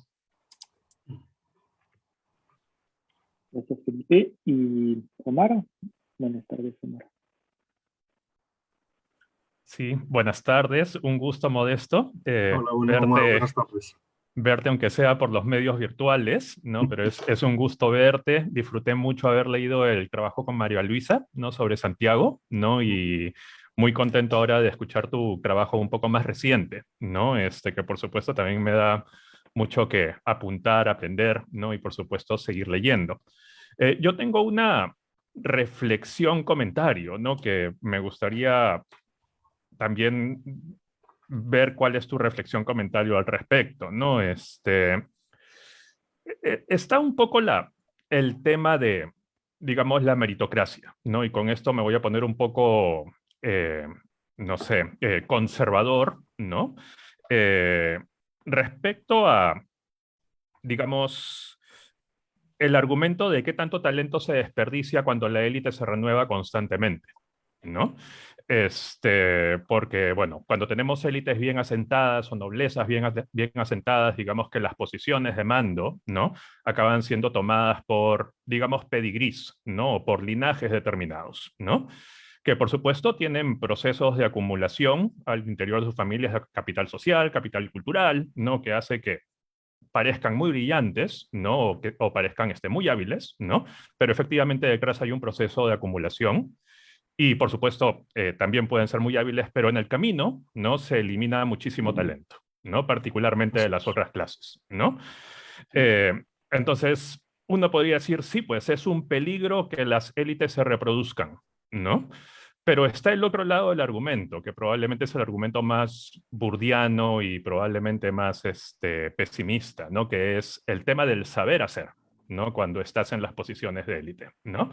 ¿Quién se mueve como como pez en el agua en los espacios de mando? ¿No? Pensemos, por ejemplo, en la universidad, ¿no? O sea, ¿quién se mueve con mucha facilidad en la universidad como para poder hacer cambios? ¿No? Saber esperar, ¿no? Saber tomar decisiones en determinado momento, tener el capital social, ¿no? Para impulsar algunas reformas. O el Estado, ¿no? O sea, pensando un poco en Perú, ¿no? Que tenemos una renovación en los cuadros del Estado bien grande, ¿no? Pero está el tema de, ok, es muy buena la renovación, pero se entorpecen en algunos espacios, no en algunos momentos, porque, digamos, no están familiarizados con el entorno, hay menos conocimiento de algunos procedimientos, etc., ¿no? Entonces, mi comentario, mi reflexión va por el lado de, sí, pareciera que hay argumentos a favor de la renovación de la élite, pero al mismo tiempo también uno puede pensar que existen argumentos a favor de más bien la reproducción de la élite, ¿no? Y digamos, estamos un poco en esta tensión, ¿no? O sea, cómo conseguimos los mejores cuadros y los que saben hacer mejor, ¿no? En algunas posiciones, ¿no? Y si es que eso es una tensión, ¿no? Y bueno, eso sería mi comentario, mi pregunta. Muchas gracias. Muchas gracias, Omar. Modesto, entonces, si quieres ahora responder. Muy bien. Bueno, a veces digo que voy a responder como un político, que me preguntan una cosa y yo digo otra, pero no lo voy a hacer esta vez. Voy a tratar de responder muy rápidamente, ya sé que estamos como al límite del tiempo. El tema que plantea Ileana, de espacio y élites. Yo no sé si te va a responder, pero ¿qué ocurre al meterse en leer las biografías? Yo soy un hombre de provincias español, para que os hagáis una idea. Pero bueno, llevo muchos años fuera. Pero ¿qué ocurre? Me metí tanto a leer las élites y la élite chilena es pequeña. Sucedían tantas cosas en los años 50 y 60 y en los años 40, ¿no? Pero digamos, entre los años 40 y 50, antes también con Pablo Neruda, etcétera, ¿no? Uno puede decir, bueno, Santiago de los 20 a los 60. Pasaron tantas cosas que llegó un momento en que yo me sentía que estaba sentado con ellos en los bares, como un invitado de piedra, pero empezaba a reconocer los nombres. Yo solamente, dejadme que lea muy rápidamente lo que dice Fernando Sáez de Violeta Parra, no sé te responde Ileana, pero voy a hacer dos comentarios así muy rápidos. Uno, cómo era el ambiente. Dice, por el tema de las temporalidades, por decirlo así. Dice, la vida intelectual de Santiago tenía en el café Sao Paulo su centro de reunión, en la calle Huérfanos entre Ahumada y Bandera. A eso de la 1 de la tarde era habitual el encuentro de escritores, actores, periodistas, poetas, bailarines, artistas de todas las edades y de todos los medios. Quien quería estar vigente no podía faltar al Sao Paulo. Violeta era una clienta habitual. Este es un caso. Hay otros, como las reuniones a las que iba Armando Uribe, también de literatos, digamos. Pero hay que, si quieres una lectura del tiempo, es leer la temporalidad. ¿Qué había que hacer o qué hay que hacer hoy que había que hacer en ciertos momentos? Entonces, ¿cómo se va construyendo en torno a qué redes, con quién, en qué instituciones? Esto evidentemente va cambiando. Lo que dije antes de la Facultad de Derecho de la Universidad de Chile, donde se forman de estos 9, 5 o 6 de ellos pasan por esa institución. Es decir, esto probablemente ahora las fuentes obviamente sean más plurales. Entonces, moverse para reproducir la clase, es que el movimiento es una forma de distinción.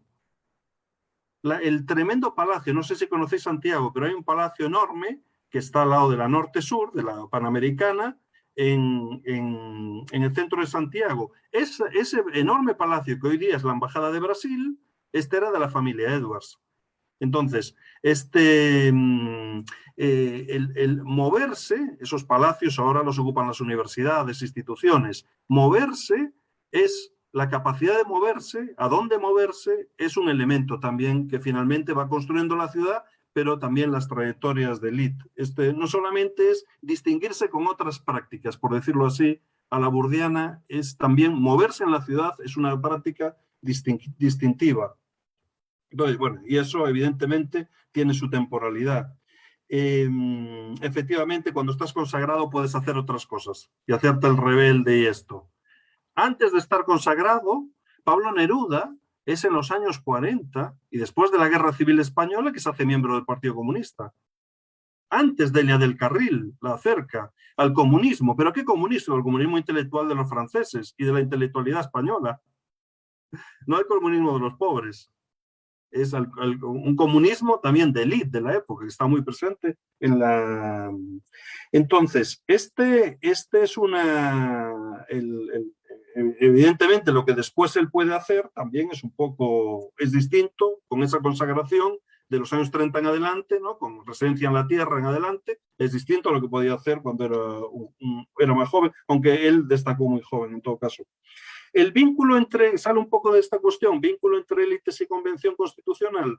Esto, Felipe, lo que te puedo decir es que está tensionado. Ahora no me puedo detener en esto, porque como digo, en parte me dedico a sociología política, pero eso está tensionado, en parte porque la derecha tiene algo así como un 20% de los representantes. Entonces, a ver, ¿cómo va a funcionar la transmisión de intereses de derecha a la Convención Constitucional? Esto está todavía... y a qué texto se va a llegar y cómo eso se puede implementar.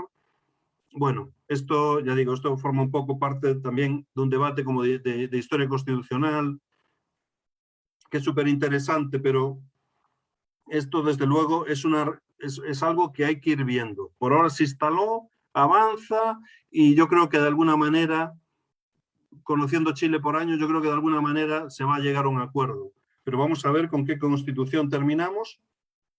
Y perdonad, y Chile es un país campeón para tener leyes y después no cumplirlas.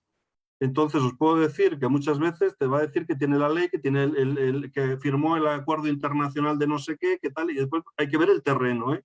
Es un poco tramposo a veces lo que se dice y después lo que hay y yo le aprecio mucho el país y todo, pero cuidado que de la ley a la realidad a veces hay bastante diferencia.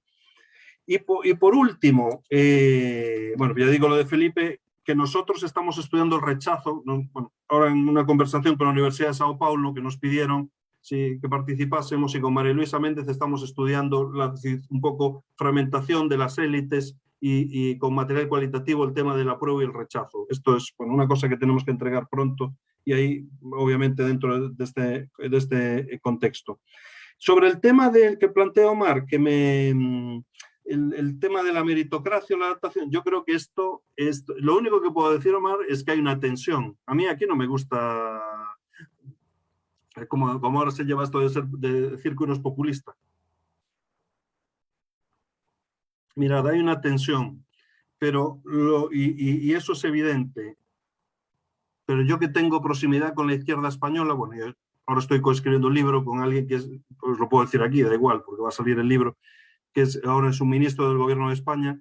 Yo os puedo decir que él, lo que veo, y yo me invitaron a Cabriese justo antes de la pandemia, en la escuela de verano de Izquierda Unida, ¿no? Que es como la matriz un poco del Partido Comunista o de la izquierda.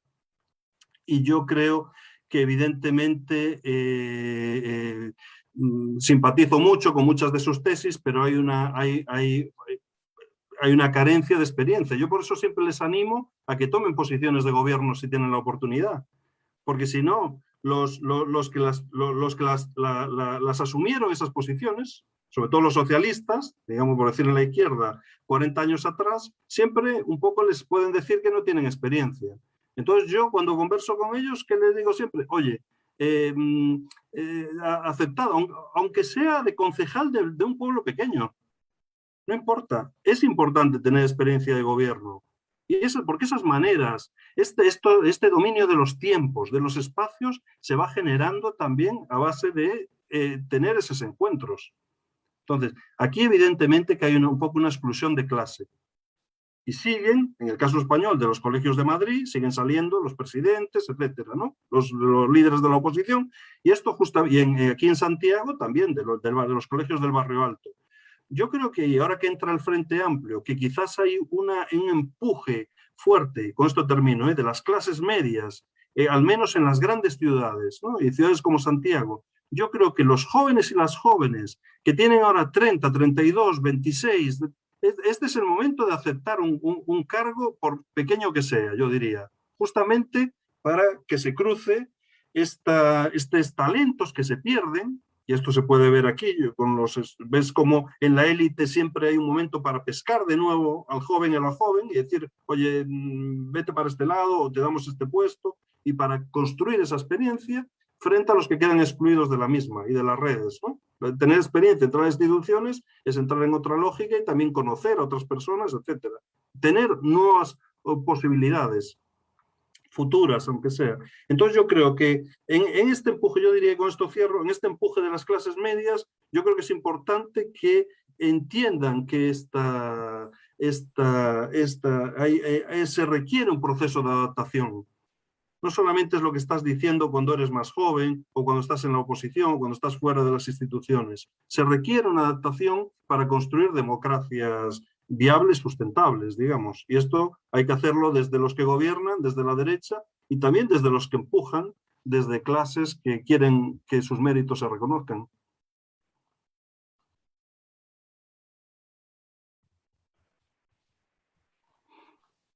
Gracias por esto. Vamos a abrir una última ronda, ¿no? Para cerrar el evento. No sé si alguien se anima, sino yo también tenía un par de comentarios. Bueno, tal vez pueda empezar. Un comentario pequeño, una pregunta pequeña y una un poco más grande. Me llamó la atención al inicio de tu ponencia que uses el concepto de la noción, la palabra desigualdades, ¿no? No sé, me parece que pueden ser más diferencias. Entonces, si podrías tal vez un poco justificar esta elección. Y después tenía un poco, bueno, son aspectos que se han mencionado mucho en las diferentes intervenciones y en tus respuestas también, es todo el tema de la movilidad de las élites, ¿no? Hay muchas idas y vueltas, no es una categoría fija, lo vemos a través de los datos longitudinales que presentaste, incluso hay bastante movilidad dentro de la élite. Yo tenía un poco, o sea, quería tomar una perspectiva, o sea, retomar la perspectiva un poco comparativa internacional que me parece muy interesante, en particular entre Europa, entre países de Europa, países de América Latina. se siente, pero personalmente me faltan evidencias empíricas, ¿no? Para afirmar un poco lo siguiente, pero me parece que hay más movilidad dentro de la élite en países de la región, en Perú en particular, en el caso de Bolivia también, que es muy interesante, entre la élite aymara, que está muy globalizada, que comercia que tiene intereses económicos con empresas en China, ¿no? Que convive con otra élite cultural paseña. Es un caso muy interesante en Bolivia. El caso de Perú, donde la élite se ha reconfigurado totalmente, ¿no? En las últimas décadas. Siento que hay más movilidad que en Europa, ¿no? Donde no parece que, y según los centros de los institutos estadísticos en Europa, hay más, las élites permanecen, se mantienen más a través de diferentes estrategias que se ha mencionado también, ¿no? Hay reglas, hay espacios también, ¿no? Para mantener estas estructuras sociales a través de los centros educativos. El caso de Francia a este respecto es muy interesante, el caso de las grandes escuelas, pero también, ¿no? Todo el tema de la homogamia, que a mí me interesa mucho desde una perspectiva de sociología de la familia, ¿no? Entonces hay una serie de estrategias familiares que hacen que las estructuras se reproducen de manera más fija a lo largo del tiempo, ¿no? Entonces, no sé si, y como español también, podrías, no sé, si estás preguntando un poco a qué se deben, si efectivamente se confirman, a qué se podrían deber estas diferencias de movilidad dentro del élite entre países de Europa y países de América Latina, ¿no? Yo tendré una hipótesis, pero nuevamente, bueno, solo una hipótesis, ¿no? Siento que el grado de influencia de la globalización, de la mundialización, habría que ver qué concepto seleccionamos, hace que puede traer como consecuencia una mayor movilidad dentro del élite. Pero es solo una hipótesis. En verdad, nuevamente, no tengo ninguna evidencia, ¿no? Que me permita validar esta idea. Bueno, eso es lo que quería comentar personalmente. No sé si hay otros, ¿no? Tenemos unos minutitos. No sé si alguien desea agregar. ¿No? Bueno, entonces, bueno, eso Modesto, entonces podemos cerrar el evento con este comentario. Robin, sobre la noción de desigualdad, la verdad es que a mí creo que es un gran paraguas. Muchos de estos estudios son, digamos, yo diría que lo que es más transversal en los trabajos que he hecho es la noción de clase social, y desde ahí capital cultural también, si uno quiere ser un poco más preciso. Son estudios, digamos, el gran paraguas es desigualdad. Yo creo que no sé cómo decir, como el leitmotiv, el que nos ha movilizado a muchos en la comunidad. Pero evidentemente muchas veces hay que, no sé si va tu pregunta para este lado, pero efectivamente después uno termina en un área y a veces no sabes muy bien siquiera, cuando te estás muy pegado con un tema, si estás estudiando específicamente desigualdad. A veces cuando lo aterrizas y empiezas a profundizar, y yo a veces me pregunto, pero estoy estudiando desigualdad, estoy estudiando heterogeneidad dentro de las clases medias, estoy estudiando mecanismos. Entonces, bueno, a veces se enreda un poco, uno mismo se enreda también. Yo con respecto a bueno, había que ver si efectivamente, empíricamente, esa diferenciación entre élites aquí en Latinoamérica, en cada uno de los países, porque Latinoamérica es bastante fragmentado. Yo lo que me encontré al llegar a Chile era un país bastante, yo diría, bien culturalmente muy clasista, con una institucionalidad, sobre todo en torno a los colegios privados, donde se reproducían una clase media alta, también la clase alta. En la clase alta también formaba o sigue formando a muchos de sus hijos e hijas en las instituciones locales, la Universidad de Chile, en la Pontificia Universidad Católica, ¿no? Como las grandes instituciones históricas. Ahora ha habido movimiento a instituciones, sobre todo emergentes, vinculadas al Opus Dei, a los Legionarios de Cristo. Han surgido también al cristianismo Schoenstatt. Hay redes propias también dentro de la élite que tienen esta dimensión. Es decir, que ahí, bueno, habría que ver cada uno de los países. Yo lo que creo es que sí que puede haber áreas de movilidad. A mí me parece que las ciencias sociales, si uno mira a lo que ocurre en España, me parece que también abrieron, sobre todo yo diría en los años 70, años 80, espacios para la movilidad, y creo que el programa, por ejemplo, de capital humano avanzado en Chile, que invirtió muchísimo dinero, ¿no?, en países extranjeros para que estos jóvenes chilenos hiciesen sus doctorados y magísteres, y esto abrió una vía de movilidad. Pero es una movilidad que viene de sectores medios. Os presentaba varios gráficos, bueno, no os vais a acordar de todo, pero varios gráficos, y estas nuevas oportunidades, como se dice, Chile creció y se abrieron nuevas oportunidades, sin duda que fue así, y hubo un boom de la movilidad, por decirlo, pero desde sectores medios o medios consolidados hacia arriba. Entonces, es un proceso de movilidad también, yo diría, en ciertas áreas, bastante parcial. Habría que ver movilidad en el mundo empresarial, también cuántas ha producido, que yo creo que digamos, en la gran empresa chilena, yo sospecho que no mucho, que son en gran medida las mismas familias. Pero ya digo, esta cuestión habría que verla con detalle. Yo creo que se abrieron ventanas. En Chile, sí, yo creo que se abrió esta ventana, que es importante. Una ventana en ciertas áreas que permitió una movilidad, pero desde posiciones medias educadas. Ahí. Entonces, habría que ir viendo. En el caso español, yo creo que la movilidad es reducida. Ya digo, esto habría que verlo bien empíricamente. Pero yo te lo digo, viniendo de ese sistema, yo y una generación completa estábamos cabreados ya. ¿Y qué me sigo encontrando? Y con esto termino. El otro día salgo con esto del 18, las fiestas patrias, y me dice una señora: ¿y usted de dónde es? Bueno, soy español y bueno, soy gallego. Casi no veo gallegos, casi todos los que veo son de Barcelona o de Madrid. Y esto es lo que te pasa también entre la intelectualidad. ¿Qué ocurre? Si eres gallego, de una región más postergada en el país, casi no encuentras a nadie. ¿De dónde son la mayor parte de los profesores y profesoras que vienen acá? Pues de catalanes, de Madrid, etc. Estos son la mayor parte de los que vas a encontrar. ¿Qué pasa con el resto del país? Bueno, aquí hay una geografía que muestra también fuertes desigualdades.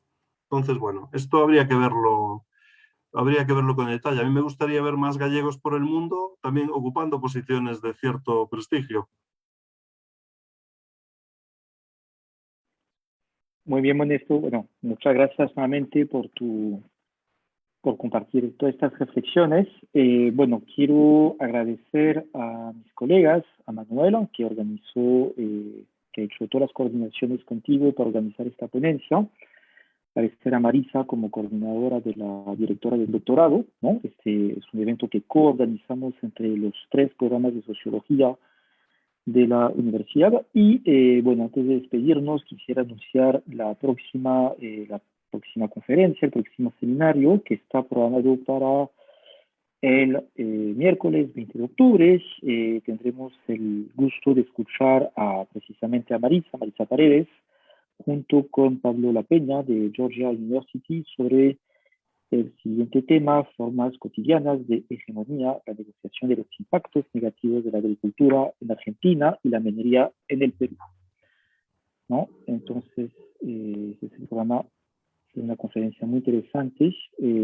Bueno, muchas gracias nuevamente a todas y todos por su participación. Un fuerte aplauso para Modesto. Y bueno, muchas gracias. Muchas gracias a todos. Muchas gracias por la invitación, Robin. Gracias a Manuel también por toda la coordinación. A Karen, que antes me ayudó bastante, antes de esta presentación. Y nada, espero que os haya servido y muchas gracias por tener esta excelente conversación. Gracias, Modesto. Manuel nos ha compartido tus publicaciones, entonces ya nos vamos con bastante material también, ¿no? Sí, también se habían enviado por correo antes. Nada, muchas gracias, Modesto. Esperemos que la próxima vez sea en Lima. Ojalá así sea. Sí. Ojalá. Muchas gracias a todos por asistir.